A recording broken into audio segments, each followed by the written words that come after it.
वयं कर्णं ज्ञात्वा कोटिभुजानयने सूत्रं दृष्टवन्तः।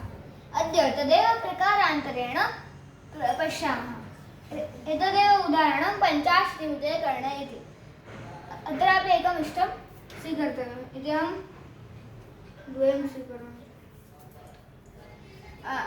तर्हि इष्टवर्गेण सैकेन द्विघ्नः कर्णो अथवा ऋतः फलो न श्रवणः कोटि फलमिष्टगुणं भुजः। इष्टवर्गेण सैकेन इष्टवर्गेण द्विघ्नः कर्णः ऋतः।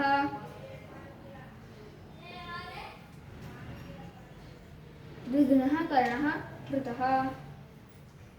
इष्टवर्गेण सैकेन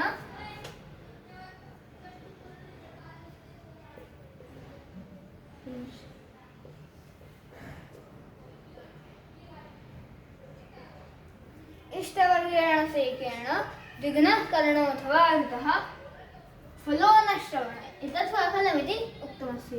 फलो न श्रवणः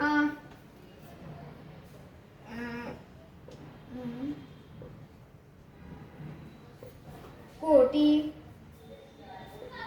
फलम् इष्टगुणं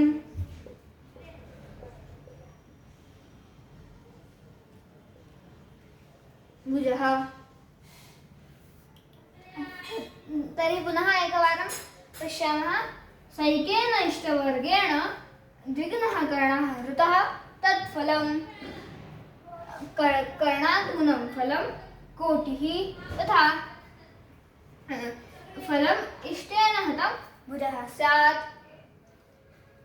तर्हि अग्रिमपर्याये वयम् इष्टाभ्यां त्रयमपि ज्ञातुं सूत्रं द्रक्ष्यामः। नमो नमः।